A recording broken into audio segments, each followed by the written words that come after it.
Hi, everybody. Radical Gardener. Good to see you. Well, you can see I got in to get my hair done yesterday. It was a total miracle that all happened because I've been so busy. And she put red and purple back through it, and I feel like myself again. I went with that natural look there for a minute. I don't know. You know, I don't know. I mean, I garden. I like my hands in soil, but I'm just saying my hair needs to be something different. Okay. So, anyways, a couple things we're going to touch on. Of course, it's raining today because it's been nice for 3 days, but not a lot, just some sprinkling. And so the plants love it. And I planted all those beans. Actually, I said 7 different kinds of beans. It actually was 8 because I planted 2 different kinds of rattlesnake beans. Okay. So, lots of questions about quinoa. Yes, I'm growing quinoa in buckets. I mean, shut the front door, right? All right, so listen, you can eat the leaves. Yeah, so let me tell you what I found here. It's a great website called The Daily Garden. I'll put the link below. Did you know that you can grow your own quinoa? And for some reason, people just don't know that you can. And it's really a beautiful plant. So it's a member of the amaranth family along with beets and spinach. Who would have thought? Quinoa is grown for its high protein seeds. Unlike most cereal grains, quinoa is not a grass plant, so its seeds are classified as a pseudo cereal. People started farming quinoa 4,000 years ago in the Peruvian Andes, but it has been a food staple for as long as 7,000 years. Wow. One of the things that makes quinoa so special is that it contains all 8 essential amino acids used by our bodies to make a complete protein molecule. All right, so plus it's gluten-free for those suffering celiac disease. That's right, it doesn't bother me at all. It's one of the few grains I can actually eat. The quinoa plant is a self-pollinating, is it dicot, which means its seeds split in half and its flowers have petals that are in multiples of 4 or 5. Unlike many other plants, quinoa flowers are green. Quinoa plants have deep tap roots that make them drought resistant. Its leaves are broad with tiny hairs, trichomes, and lobed. Plants can grow from 18 inches tall to over 6 feet. So just be a great looking plant in your garden. The central stem may be green, purple, or red depending on the variety. Quinoa seeds can be black, tan, white, pink, red, or purple depending on the cultivar. All quinoa seeds are coated with saponins, which taste bitter. This protects developing seeds from birds and other seed eaters. You know, I wonder why birds didn't bother with that. Really? Okay, but the coating needs to be rinsed off before cooking and eating your quinoa, so remember that. In parts of Africa, those saponins are collected and used as a laundry detergent. Oh, wow! While young quinoa leaves are edible, they do contain high levels of acid, oxalic acid, which can cause respiratory and kidney problems. But you'd have to eat an awful lot of quinoa leaves to have a problem. So there you go. Take a few, sprinkle them on your salad, right? Okay. Quinoa plants are pretty rugged. They can be grown from sea level all the way up to the highest mountaintops. Just give them plenty of sunlight.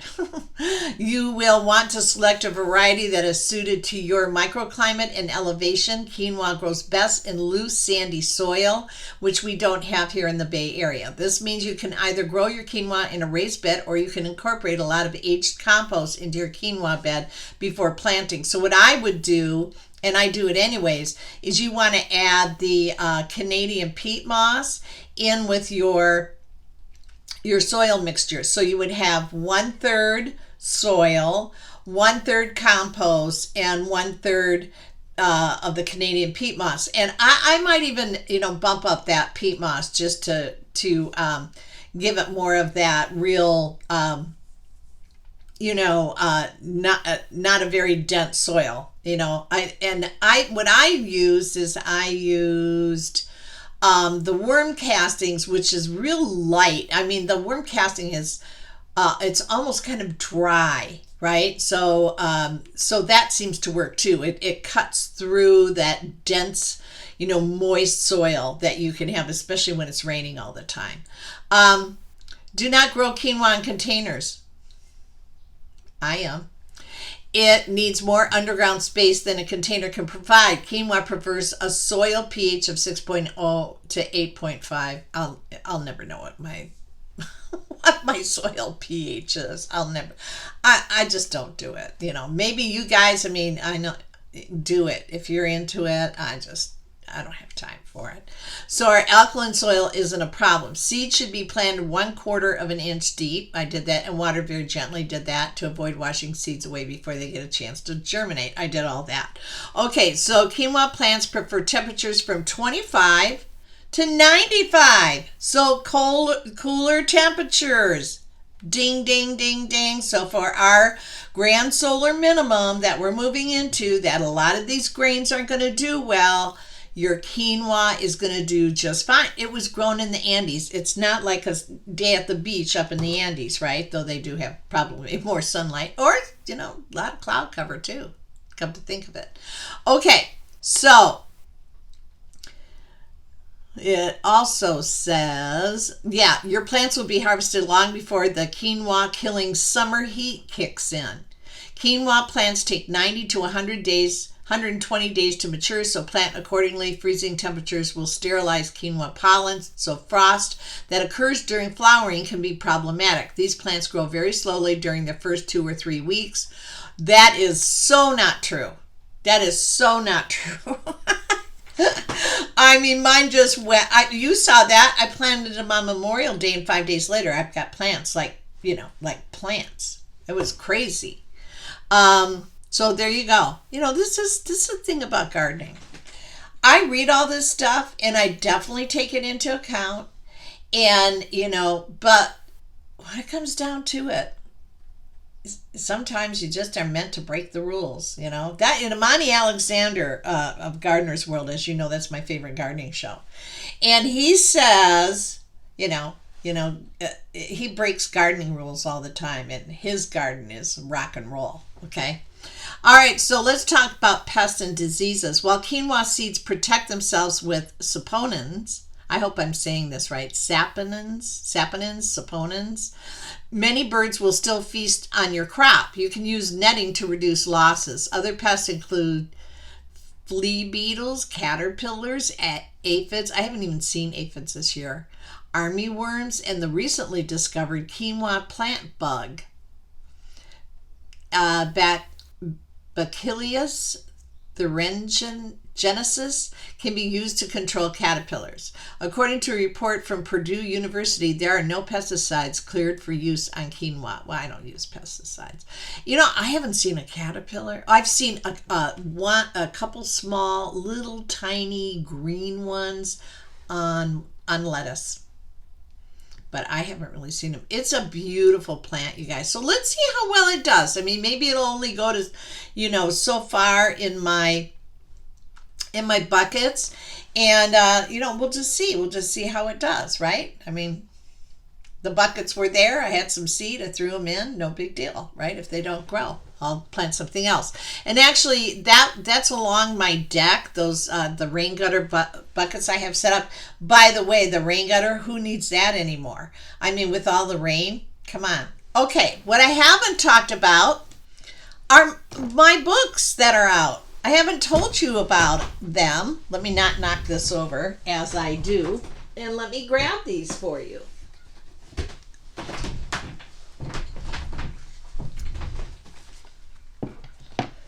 We Are Not Good Girls. This is my promotional copy. That's why it has that black line through it. So I'll put a link below. Yes, it's a real book. We Are Not Good Girls. Multi-award winning singer, writer, playwright Kate Hart brings behind the scenes insight of the humor and drama which can accompany the world of the touring musician. Da da da da. Cool cover, huh? And then I don't have book reviews, so on the back I put the reviews for the play. This play ran for, I think, 12 different times I put this play up, We Are Not Good Girls. Yeah, the good old days when I was in show business, or not. Okay, and then, of course, you know about this book, The Power of Vibrational Medicine. And this is Dr. Snell wrote this book, and it was really based on the music that I composed that we used in a study for people in their health, and we found that it was measurable, repeatable, and so it's kind of about that. It's about how you can take these more esoteric kinds of therapy, and there's ways now to actually measure the results. And so we use my music, and as I've told you before, it has up to a 90% coherence. It creates a 90% coherence in the body, which is really kind of unheard of. I mean, people have to meditate for hours or days or months or years, and this, you just listen to the music twice. The new one now, I've doubled the time on the CD, so it's almost an hour, but the one that is online, or the one that you can order for CD Baby, is I believe that's a half hour long, so you just play it twice. So anyways, that's and I'll have a link below. It's available on Dr. Snell's under Dr. Snell's name, Gretchen. Is it Wegger? I've never asked her. I just call her Gretch. Or Doc. Anyway, so yeah, The Power of Vibrational Medicine, Healing with the Bioacoustics of Nature. And that's what we call the music, because the music is based in the Earth's resonance. It's a musical scale that was created or discovered based on the Schumann resonance. So what we did is, through the math, we found out what the harmonics were, and of course each harmonic was a note, and that's how we built the musical scale. So it's quite involved, and they say I'm just a blues singer. What can I tell you? Okay. Oh, and then I leave tomorrow morning. Wait, let me play with my new hair. I love my new hair. I never loved my hair, so let's relish in the 3 days out of a year that I actually like my hair. Okay, so off to see Bob Greska, who is the creator of the C60 that I take, and the food grade solvent free C60. I get to go visit him for the weekend in Colorado. I'm really looking forward to it. I talked about this a little bit yesterday. I'm doing something a little bit different with C60 now. I've been on it maybe 14, 15 months. I'd have to sit down and figure it out. Yeah, as you know, yes, it has changed my life. It's changed my health. It's just changed my outlook, everything. I feel incredibly vital. But I'm now doubling it. I'm taking 2 dropperfuls in the morning. Wowie zowie. Yeah, I have so much more energy, and I already had quite a bit. And, and he always says there's no need to do that. You're still killing the free radicals by just doing that, 2/3 dropperfuls every morning.